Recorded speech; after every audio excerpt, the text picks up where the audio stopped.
నమస్తే, welcome to special focus. క్రికెట్లో cup గెలిస్తే చాలు కెప్టెన్ను ఆకాశంలోకి ఎత్తేస్తారు. సూపర్ అంటూ దండలు వేసేస్తారు. అద్దరగొట్టాడంటూ హారతులిచ్చేస్తారు. అదే ఓడిపోతే ఎందుకు పనికిరాడంటూ విరుచుకుపడతారు. ఇలాంటి వాడిని ఎలా పెట్టారంటూ ఫైర్ అవుతారు. మరిచిపోయిన తిట్లను కూడా గుర్తు తెచ్చుకొని తిట్టిపారేస్తారు. రాజకీయాల్లో సైతం ఇదే ఆట నడుస్తుంది. ఒక్కచోట గెలిస్తే చాలు మగధీరుడంటూ పొగడ్తలతో ముంచేస్తారు. అదే ఓడిపోతే ఇక వాడి పనైపోయిందంటారు. అందుకే రాహుల్ సింహాసనం సిద్ధమంటేనే సీన్లోకి వస్తా అంటున్నాడు. గెలుపు పక్కా అంటేనే గుర్రమెక్కుతా అంటున్నాడు. ఓటమికి తాను సమాధానం చెప్పలేను అంటున్నాడు. అలాంటి రెస్పాన్సిబిలిటీ అస్సలు తీసుకోనంటున్నాడు. నాయకుడంటే గెలిచాక నెత్తినెక్కేవాడా, గెలిపించి మరీ పీఠమెక్కేవాడా? యుద్ధానికి దిగేవాడు భయపడకూడదు. లీడర్ అనేవాడు డర్ అనే పదాన్ని మర్చిపోవాలి. రాహుల్జీ రాజకీయాల్లో డర్నా మనాహే. ఇది ఇవాల్టి పొలిటికల్ పిక్చర్.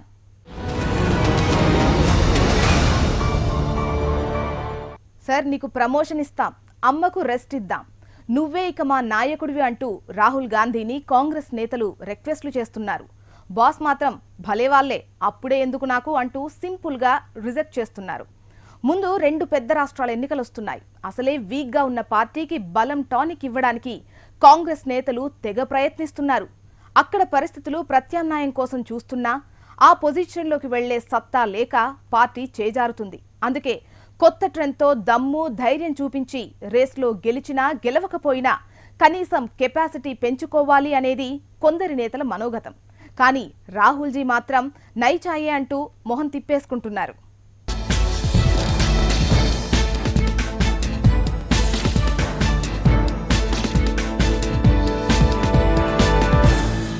ఇప్పటికే కేంద్రంలో పవర్ పోయింది. పవర్ కోరలు పీకేశాక పరిస్థితి ఘోరంగా తయారైంది. అవతల ప్రత్యర్థి పవర్నే ప్రయోగించి ఒక్కో రాష్ట్రంలో దెబ్బ మీద దెబ్బ కొట్టి వీక్ చేస్తుంటే ఆ దెబ్బలు కాచుకోలేక గిలగిల్లాడుతున్నారు. మోడీ తప్పులు చేసి ఫెయిల్ అయ్యే వరకు ఎదురు చూడటమా, లేక జనంలోకి వెళ్లి జెండా పట్టుకుని తిరగటమా అనేది అర్థం కాక కాంగ్రెస్ నేతలు డైలమాలో ఉన్నారు. అతి పెద్ద రాష్ట్రం కీలకమైన యూపీలో ఎన్నికలు రాబోతున్నాయి. పంజాబ్లోనూ ఎలక్షన్స్ జరగబోతున్నాయి. ఆప్ లాంటి పార్టీ సైతం క్లారిటీతో యూపీని వదిలేసి పంజాబ్ పైనే కాన్సంట్రేషన్ పెట్టింది. బీజేపీ బాద్షా అమిత్ షా తనదైన శైలిలో లెక్కలేసుకుంటూ కూడికలు తీసివేతలు అప్పుడే మొదలెట్టేశారు. అందుకే కాంగ్రెస్ సైతం కసరత్తు మొదలెట్టింది.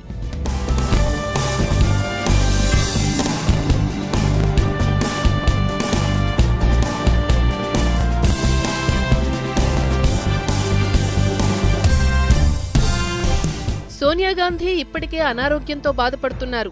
అది రోజువారీ కార్యక్రమాలకు బ్రేక్ పడేంత రేంజ్లో లేకపోయినా అన్నీ చూసుకోగల టెన్షన్ను భరించేంత పరిస్థితి అయితే కనపడ్డం లేదు. అందుకే రెస్ట్ తీసుకుని రాహుల్ని అధ్యక్షుణ్ణి చేయాలని ఎప్పటినుంచో ప్రయత్నిస్తున్నారు. ఎప్పటికప్పుడు పరిస్థితులు అనుకూలంగా లేక వాయిదాలు వేస్తూ వస్తున్నారు. యూపీ, పంజాబ్లపై ఏర్పాటు చేసిన సిడబ్ల్యూసీ సమావేశానికి సైతం సోనియా రాలేకపోయారు. రాహుల్ అధ్యక్షతనే మీటింగ్ జరిగింది. అందులోనూ అందరూ ఆయన్ను అమ్మ బాధ్యతలు తీసుకోమని కోరారు. అయినా సరే సారీ అంటూ వాయిదా వేసేశారు రాహుల్.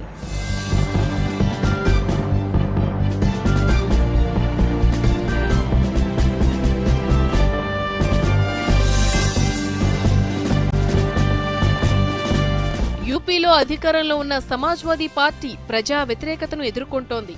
ఆ పార్టీలోనే గ్రూపులొచ్చేసి బలహీనపడుతున్న సూచనలు కనిపిస్తున్నాయి.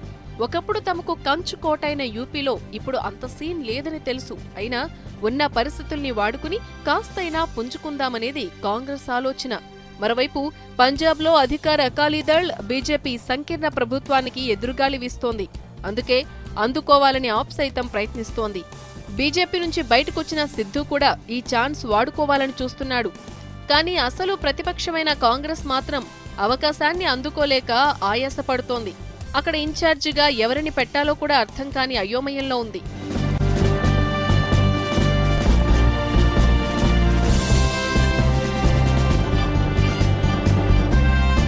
రెండు రాష్ట్రాల్లోనూ పరిస్థితులు ఇలా ఉంటే రాహుల్ భయ్యా మాత్రం తనకు ప్రమోషన్ వద్దంటున్నారు.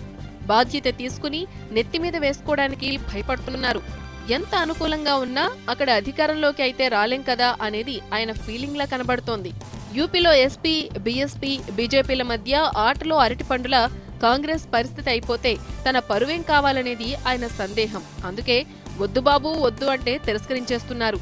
ఆయనకు ప్రమోషన్ ఇవ్వాలని 2009 ఎన్నికలకు ముందే అనుకున్నా అప్పుడు కూడా వెనకడుగు వేశారు. ప్రధాని అభ్యర్థి మన్మోహన్ సింగేనంటూ ముందే చెప్పేశారు. అక్కడే సగం ఓటమి ఒప్పేసుకున్నారు. ఇప్పుడు కూడా అదే సీన్ రిపీట్ అవుతోంది.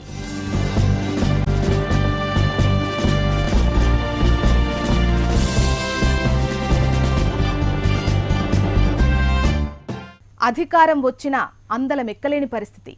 పౌరసత్వ వివాదం పగ్గాలు వేసేసింది. అప్పటికప్పుడు అబ్బాయిని అధికార పీఠంపై కూర్చోబెట్టే అవకాశం లేదు.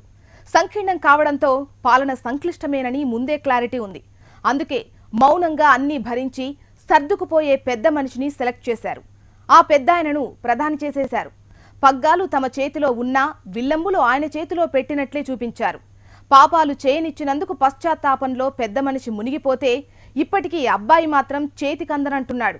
అలా మొదలైన నాయకత్వ సంక్షోభం ఇప్పటికీ కాంగ్రెస్ను వెన్నాడుతూనే ఉంది. నేటికి ఆ సీటు ఖాళీగానే ఉంది.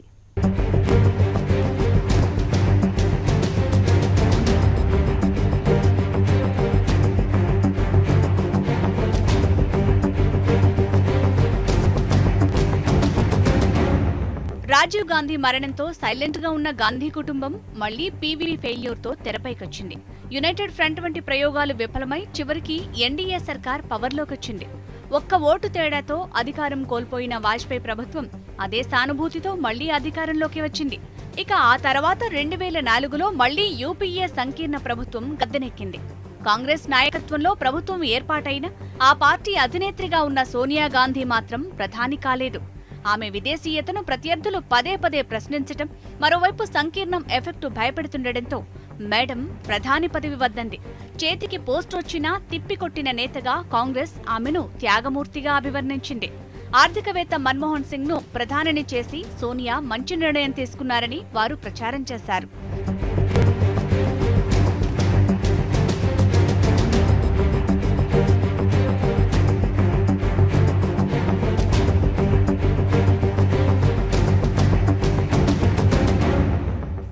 సంస్కరణల రథసారథిగా మన్మోహన్ పరుగులు పెట్టబోతే ప్రధానికి మద్దతుదారులుగా ఉన్న కమ్యూనిస్టులు కాలడ్డం పెట్టారు. చివరికి అణు ఒప్పందం వ్యతిరేకిస్తూ వారు తలాక్ చెప్పేశారు. కొత్త మిత్రులను కలుపుకుని కాంగ్రెస్ మరింత బలపడింది. అందుకే 2009లోనూ అధికారంలోకి వచ్చింది. ఈసారి కూడా మన్మోహన్ సింగ్ నే ప్రధానిని చేశారు.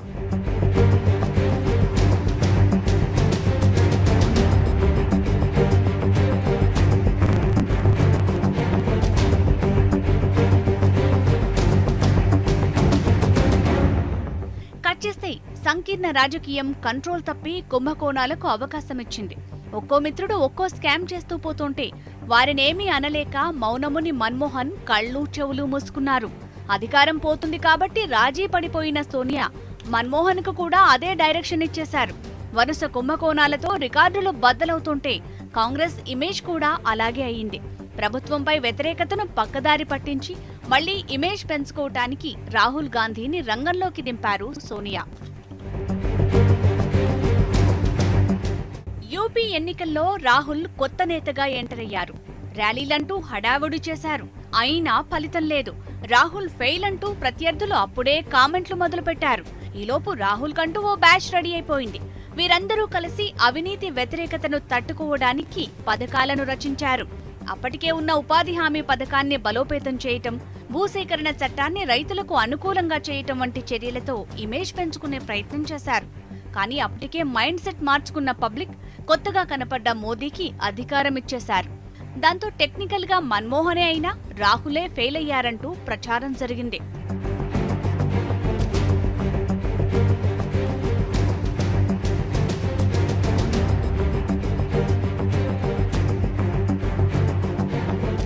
నానమ్మ ఇందిరమ్మ చనిపోగానే ప్రధాని అయిన నాన్న రాజీవ్ గాంధీ మధ్యలో అధికారం కోల్పోయినా మళ్లీ వచ్చేందుకు ప్రయత్నించారు. అంతలోనే ఎల్టీటీఈ టెర్రరిస్టుల చేతిలో హతమయ్యారు. తాను మాత్రం ప్రధాని పదవిని చేపట్టకుండానే వరుస వైఫల్యాలను రుచి చూడాల్సి రావటం సహజంగానే రాహుల్కి నచ్చలేదు. పరిస్థితులు ఆయనలో నీరసాన్ని, నైరాస్యాన్ని పెంచేశాయి.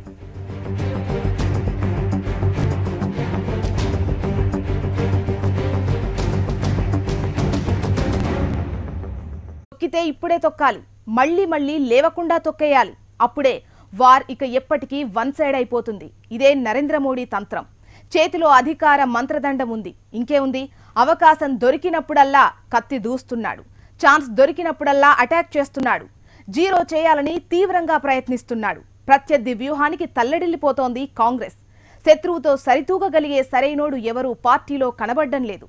యువనేత అసమర్థుడంటూ ప్రచారం మరింత కలవరపెడుతోంది. అందుకే ఏం చేయాలో అర్థం కాక శత్రువు ఓటమి పాలయ్యే వరకు వెయిట్ చేస్తేనే గెలుపు దక్కుతుంది అనే ఆశలో ఉంది కాంగ్రెస్.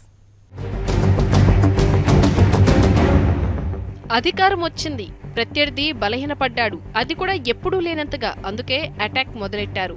ఎన్నికలొచ్చిన రాష్ట్రాల్లో ఎటూ ఓడించేయొచ్చు, కానీ ఎన్నికలకు టైం ఉండి అధికారంలో కాంగ్రెస్ ఉన్న రాష్ట్రాల సంగతేంటి? అందుకే అమిత్ షా వ్యూహం రచించారు. అరుణాచల్ ప్రదేశ్, ఉత్తరాఖండ్ వంటి రాష్ట్రాల్లో ప్రభుత్వాలను కూలదోస యత్నం చేశారు. కాంగ్రెస్ బెంబేలెత్తిపోయింది, ఏమీ చెయ్యలేకపోయింది. కేవలం న్యాయ వ్యవస్థ మాత్రమే ఆ ప్రభుత్వాలను కాపాడగలిగింది. కానీ ఈ పరిణామాలు కాంగ్రెస్ కు టెర్రర్ పుట్టించాయి.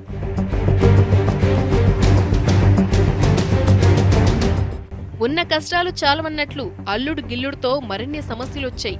హర్యానాలో వాద్రా భూకుంభకోణాన్ని తవ్వి తీసింది బీజేపీ. విచారణలో అది జరిగింది వాస్తవమేనని తేల్చింది. దీంతో అప్పటి వరకు ఆరోపణలకే పరిమితమైన వాద్రా ఎపిసోడ్ పీక్స్ కి వెళ్లింది. సోనియా గాంధీ అల్లుడు ఆ రేంజ్లో అవినీతికి పాల్పడ్డాడంటే కాంగ్రెస్ పెద్దలకు తెలియకుండా జరుగుతుందా అంటూ బీజేపీ విమర్శల వర్షం కురిపించింది. దీంతో సోనియా సైతం ఎమోషనల్ గా రియాక్ట్ అయ్యారు. మమ్మల్ని బెదిరిస్తున్నారా అంటూ మండిపడ్డారు. మీడియాతో మాట్లాడడానికి చాలా అరుదుగా వచ్చే సోనియా ఎన్ని కుంభకోణాలు జరిగినా బహిరంగ సభల్లో తప్ప మాట్లాడని సోనియా మొదటిసారిగా తన కుటుంబంపై వచ్చిన ఆరోపణలకు అలా స్పందించారు. रोज कुछ न कुछ ये लोग बहाना बनाते हैं, गलत इल्जाम लगाते हैं. अगर कुछ ऐसी बात है तो बिना भेदभाव जांच करो. दूध का दूध, पानी का पानी. కాంగ్రెస్ కు నేషనల్ హెరాల్డ్ కేసు మరింత చిరాకు పుట్టించింది. బీజేపీ ఎంపీ సుబ్రహ్మణ్యం డైరెక్ట్ గా అధినేతలపైనే అటాక్ చేయడంతో కలవరపడ్డారు. కేసులో జరిగింది సొంత వ్యవహారమే అయినా చట్ట వ్యతిరేకమనేదే ఆరోపణ. అందుకే చిక్కుల్లో పడ్డారు. మొదటిసారి కోర్టు మెట్లు కూడా ఎక్కాల్సి రావాల్సిన పరిస్థితి వచ్చింది. తమదే అయిన సంస్థను తమ సొంతం చేసుకోవడానికి పార్టీని మధ్యలో పెట్టి చేసిన టెక్నికల్ వ్యవహారం ఇలా కోర్టుకు ఎక్కుతుందని వారు ఊహించలేదు కూడా. మొదటిసారిగా గాంధీ కుటుంబంపై అటు వాద్రా ఎఫెక్ట్, ఇటు నేషనల్ హెరాల్డ్ అటాక్ తో మచ్చపడింది.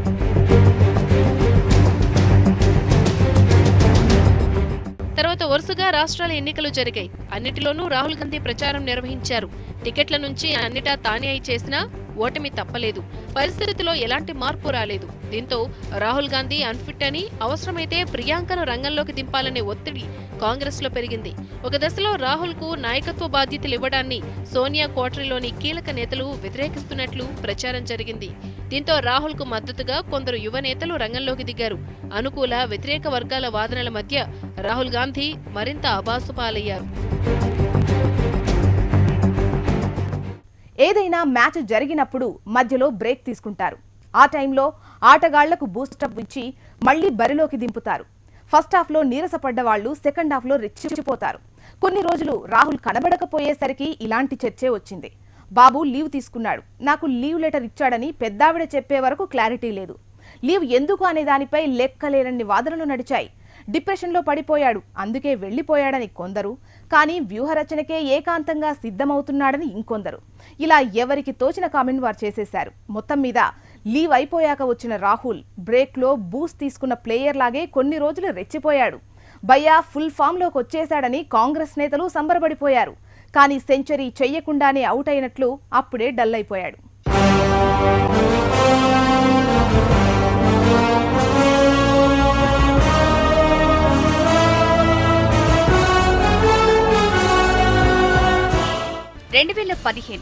మోడీ ఓ రేంజ్లో రెచ్చిపోతున్నారు. కాంగ్రెస్ పరిస్థితి దయనీయంగా మారింది. అసెంబ్లీ ఎన్నికల్లోనూ చిత్త కొట్టేసింది బీజేపీ. రాహుల్ గాంధీకి ఫెయిల్యూర్ స్టాంప్ను ప్రత్యర్థులు వేసేశారు. దీంతో రాహుల్ జీ హర్ట్ అయ్యారు. అంతే, వన్ ఫైన్ డే కనబడకుండా వెళ్లిపోయారు. ఏమైపోయాడంటూ ఒక్కటే చర్చ. ఇంతలో కొడుకు లీవ్ పెట్టినట్లు మేడం చెప్పేసింది. ఇక లీవ్ మీద సెటైర్లు మొదలయ్యాయి. అసలు తెర వెనుక ఏం జరుగుతుందనేది ఎవ్వరికీ అర్థం కాలేదు. కానీ కాంగ్రెస్ పార్టీలోనే చాలా జరిగిందనే విషయం తరువాతే అర్థమైంది.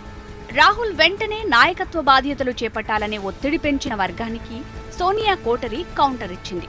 రాహుల్ ఇంకా ఎదగాలంటూ వాళ్లు అభిప్రాయపడ్డారు. దీంతో సోనియా ఇరకాటంలో పడ్డారు.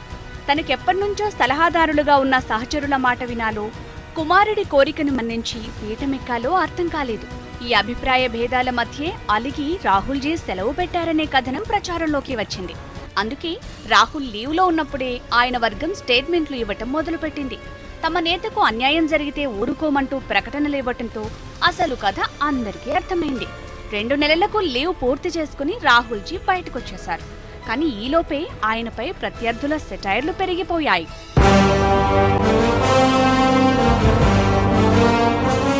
బ్రేక్ తీసుకుని వచ్చిన రాహుల్ ప్రజల సమస్యలు, ప్రస్తుత పరిణామాలపై అధ్యయనానికి వెళ్లినట్టు చెప్పుకొచ్చారు. అదే సమయంలో మోడీ సర్కార్ సంస్కరణలకు స్పీడ్ పెంచే క్రమంలో భూసేకరణ చట్టానికి సవరణలను ప్రతిపాదించింది. ఇది కార్పొరేటర్లకు అనుకూలమని, రైతులు తీవ్రంగా నష్టపోతారని మేధావులు సైతం అభిప్రాయపడ్డారు. బ్రేక్కి వెళ్లొచ్చిన రాహుల్కు ఈ పరిణామం నిజంగానే బ్రేక్ ఇచ్చింది. అంతే, రైతులకు మద్దతుగా పాదయాత్రలంటూ హల్చల్ చేశారు. భూసేకరణ చట్ట సవరణను అడ్డుకుంటామంటూ పోరు మొదలుపెట్టారు. మొదటిసారిగా రాహుల్ అగ్రెసివ్ ధోరణి చూసి కొందరు ఆశ్చర్యపడితే, కాంగ్రెస్ వర్గాలు మాత్రం ఆనందపడ్డాయి. పార్లమెంటులో సైతం కాంగ్రెస్ భూసేకరణ చట్ట సవరణపై గట్టి పోరాటమే చేస్తుంది. అంతలోనే లలిత్ మోడీ వ్యవహారం వెలుగులోకి రావటంతో, బీజేపీ మంత్రులపై ఆరోపణలు రావటంతో దానిపై పార్లమెంటును స్తంభింపచేశారు. జీఎస్టీ బిల్లు పెండింగ్లో ఉన్నా దానిని ఆమోదించడానికి సైతం సహకరించకుండా కాంగ్రెస్ గట్టిగా ప్రతిఘటించింది. దీంతో భూసేకరణ చట్ట సవరణను మోడీ సర్కార్ వాయిదా వేసుకుంది. ఒక విధంగా ప్రతిపక్షంలోకి వచ్చాక కాంగ్రెస్ సాధించిన ఒకే ఒక్క విజయం అది.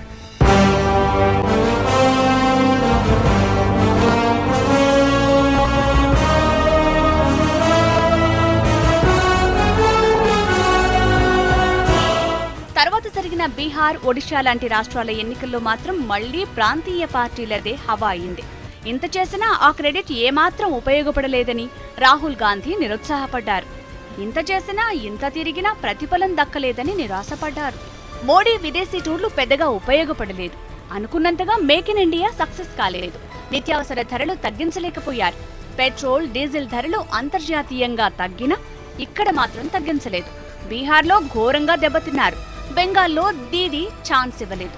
సో మోడీకి ఎదురుగాలి మొదలైంది. ఇదే అంచనాతో కాంగ్రెస్ లో ఆశలు పెరిగాయి. 2019 కల్లా మోడీపై వ్యతిరేకత పెరిగితే తమకు మళ్లీ ఛాన్స్ దక్కుతుందని ఫీల్ అయ్యారు. అదే ఆశతో రాహుల్ను మళ్లీ అధ్యక్ష పదవిపై కూర్చోబెట్టే కసరత్తు మొదలుపెట్టారు. సిడబ్ల్యూసీ సమావేశం జరుగుతుందని, రాహుల్కి పట్టాభిషేకం చేస్తారనే ప్రచారం పెరిగింది. ఇక రేపో మాపో రాహుల్కి ప్రమోషన్ వచ్చేస్తుందని ఆయన వర్గం కూడా బాగానే లీకులిచ్చింది.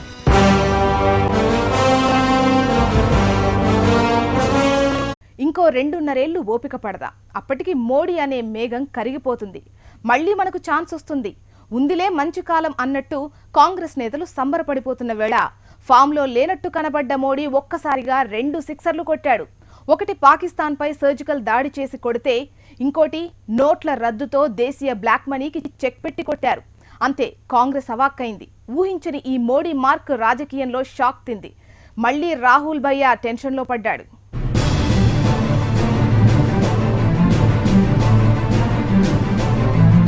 ఉరి ఘటనతో సరిహద్దుల్లో పాక్ రెచ్చిపోతుందనే వాతావరణం బీజేపీ ప్రభుత్వాన్ని డిఫెన్స్ లో పడేసింది. పెరిగిన ఉగ్రవాద కార్యకలాపాలు, బార్డర్లో ఆగని పాక్ దాడులతో ఆలోచనలో పడింది. ఇక దౌత్యం పనికిరాదని అర్థమైంది. లౌక్యం అసలే చెల్లుబాటు కాదని తెలిసిపోయింది. ఏదో ఒకటి చేయకపోతే పాకిస్తాన్కి స్ట్రోక్, ఇటు తమ ఇమేజ్ కి హైప్ రాదనే ఆలోచన ముందుకొచ్చింది.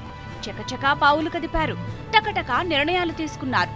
తెల్లవారుజామున సరిహద్దుల్లోని ఉగ్ర శిబిరాలపై సర్జికల్ దాడులు జరిపారు. తర్వాతి రోజు ఆ విషయాన్ని అధికారికంగా ప్రకటించారు. ఆ ప్రకటనకు అందరూ ముందు షాక్ అయినా తర్వాత ఆనందపడ్డారు. పాకిస్తాన్కి ధీటైన జవాబిచ్చారంటూ మోడీపై పొగడ్తలు మొదలయ్యాయి. ప్రతిపక్షాల్లో కలవరం మొదలైంది.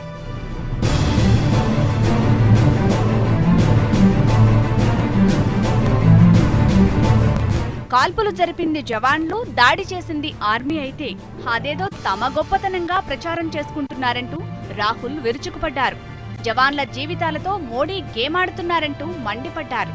దీనిపై బీజేపీ భగ్గుమంది. మోడీకి పేరు రావటం ఇష్టం లేకే రాహుల్ ఇలాంటి విమర్శలు చేస్తున్నారంటూ తిప్పికొట్టారు. రాహుల్ మాత్రం తన వాదన కొనసాగించాడు. పంజాబ్ ఎన్నికల టెన్షన్లో ఉన్న కేజ్రీవాల్ కూడా అలానే స్పందించారు. కానీ రాహుల్ వాదన ఎక్కువ కాలం నిలవలేదు. దేశభక్తిని ప్రేరేపించే విధంగా సర్జికల్ దాడులను బ్రహ్మాండంగా బీజేపీ వాడుకోవడంతో ఏం చేయలేని నిస్సహాయ స్థితిలోకి ప్రతిపక్షాలు నెట్టబడ్డాయి. ఏమాత్రం విమర్శించినా దేశానికి వ్యతిరేకంగా మాట్లాడినట్టు క్రియేట్ చేయడంతో ప్రతిపక్షాలు డిఫెన్స్ లో పడ్డాయి. రాహుల్ గాంధీ మళ్లీ మౌనం వహించారు. పాకిస్తాన్ అనే పేరుతో 2019 ఎన్నికలు కూడా మోడీ కొట్టేస్తారనే భయం కాంగ్రెస్ లో మొదలైంది. దాన్ని ఎలా ఎదుర్కోవాలా అనే వ్యూహం రచిస్తుండగానే మరో హఠాత్ పరిణామం జరిగింది. అదే నోట్ల రద్దు. పెద్ద నోట్లు రద్దు చేసి రకరకాల షరతులతో దేశీయంగా ఉన్న బ్లాక్ మనీకి షాక్ ఇచ్చారు మోదీ. దీంతో middle class, lower middle class లోనూ, ఎడ్యుకేటెడ్ సెక్టార్లోనూ మోదీకి అభినందనల వర్షం కురుస్తోంది. దీంతో మళ్లీ కాంగ్రెస్ ఆలోచనలో పడింది. ఇలా ఒకదాని తర్వాత ఒకటి మోదీ సిక్సర్లు కొడుతుంటే ఏ బాల్ వెయ్యాలో తెలియక రాహుల్జీ అయోమయంలో పడిపోతున్నారు. మరోవైపు ఆచరణలో సామాన్యులు ఇబ్బంది పడుతుండటంతో నోట్లు దొరక్క నిత్యావసరాలకు సైతం చిక్కులు రావటంతో ఆ పరిస్థితిని వాడుకోవాలనే ఆలోచన మొదలైంది. అందుకే బ్యాంకుకు వెళ్లి క్యూలో నిలబడి మరీ రాహుల్ గాంధీ విమర్శల వర్షం కురిపించారు. స్విస్ బ్యాంకును వదిలేసి, పెద్దోళ్లను వదిలేసి చిన్నోళ్ల మీద ఎందుకు పడ్డారంటూ ఫైర్ అయ్యారు. ఇలా ఎప్పటికప్పుడు ఉత్సాహం, అంతలోనే ఉరుములు, పిడుగులు పడటం, ఆ ఉత్సాహం ఆవిరైపోవటం, ఇవన్నీ రాహుల్ కు చిరాకు తెప్పిస్తున్నాయి. మోడీని గెలిపించిన వాడు అండగా వచ్చాడు. మోడీని ఎదిరించిన నితీష్ను సక్సెస్ చేసిన వాడు వ్యూహకర్తగా ఉన్నాడు. అయినా సరే కాన్ఫిడెన్స్ పెరగడం లేదు. గెలుపు గుర్రాన్ని తప్ప ఓడిపోయే ఒంటెను మాత్రం ఎక్కనంటున్నాడు. అదృష్టం ఉంటేనే అధ్యక్షుడిని అవుతాను తప్ప దురదృష్టానికి బ్రాండ్ అంబాసిడర్ కాలనంటున్నాడు. మోదీకి, నితీష్ కు వ్యూహకర్తగా ఉన్న ప్రశాంత్ కిషోర్ ఇప్పుడు కాంగ్రెస్ తో అగ్రిమెంట్ చేసుకున్నాడు. రాహుల్ గాంధీ ఇమేజ్ పెంచడానికి, ఆయనను సక్సెస్ బాట పట్టించడానికి ప్రశాంత్ కిషోర్ వ్యూహాలు రచిస్తున్నాడు. అయినా సరే రాహుల్ కు నమ్మకం కుదరటం లేదు. ఎందుకంటే ఎదురుగా మోడీ స్కోర్ పెరుగుతోంది. అంత స్కోర్ను తాను చేజ్ చేయలేననే భయం పెరుగుతోంది.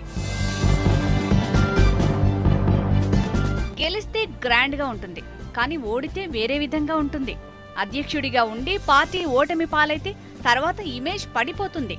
పార్టీలో అంతర్గతంగా సైతం కంట్రోల్ తప్పుతుంది. తన మాట వినేవారు తగ్గిపోతారు. అందుకే రాహుల్ భయపడుతున్నారని కాంగ్రెస్ వర్గాల్లో ప్రచారం జరుగుతోంది. ఒకవేళ ఇప్పుడున్నట్లే వెళ్లాలన్నా రేపు ప్రధాని అభ్యర్థిగా ఎవరిని ప్రశ్నించాలనే ప్రశ్న రానే వస్తుంది. ఈసారి మన్మోహన్ ఎలాగో ఒప్పుకునే పరిస్థితి లేదు. ఒకవేళ ఒప్పుకున్నా ఆయనను ముందు పెట్టి వెళ్లడం అంత తప్పు ఇంకోటి ఉండదు. ఎటొచ్చి రాహుల్నే ప్రధాని అభ్యర్థిగా ప్రకటించాలి. 2019కి కూడా ఇదే పరిస్థితి, ఇదే వాతావరణం కొనసాగితే అప్పుడు కూడా రాహుల్ ఒప్పుకోరా? గెలుపోటములకు అతీతంగా రాహుల్ ధైర్యంగా నిర్ణయం తీసుకోవాలని కాంగ్రెస్ నేతలు భావిస్తున్నారు. ఆయన అధ్యక్షుడిగా ఉంటేనే మేలని, ఇంకో ప్రత్యామ్నాయం కూడా లేదని వారు అభిప్రాయపడుతున్నారు. ప్రియాంక ఇప్పటికిప్పుడు వచ్చినా కష్టమేనని, కాస్తో కూస్తో ఇప్పటికే కింద మీద పడ్డ రాహులే బెటర్ అని వారంటున్నారు. అందుకే రాహుల్ తన నిర్ణయాన్ని మార్చుకోవాలని కోరుకుంటున్నారు. సంక్లిష్ట పరిస్థితులను సైతం ఎదుర్కొని సవాళ్లను ఎదుర్కొనే నాయకుడే సరైనోడు. కష్టాలను ఎదురీది తనతో పాటు తన వారిని సైతం ఒడ్డుకు చేరిస్తేనే అసలైన ధీరుడు. మరి సవాళ్లకే సవాళ్లు విసిరి రాహుల్ రాటుదేలుతారా? రెడీమేడ్ సింహాసనం కోసం వెయిటింగ్లోనే ఉంటారా అనేది రాబోయే రాజకీయ పరిణామాలే తెలుస్తాయి. ఇది వాళ్ళ స్పెషల్ ఫోకస్. చూస్తూనే ఉండండి HM TV.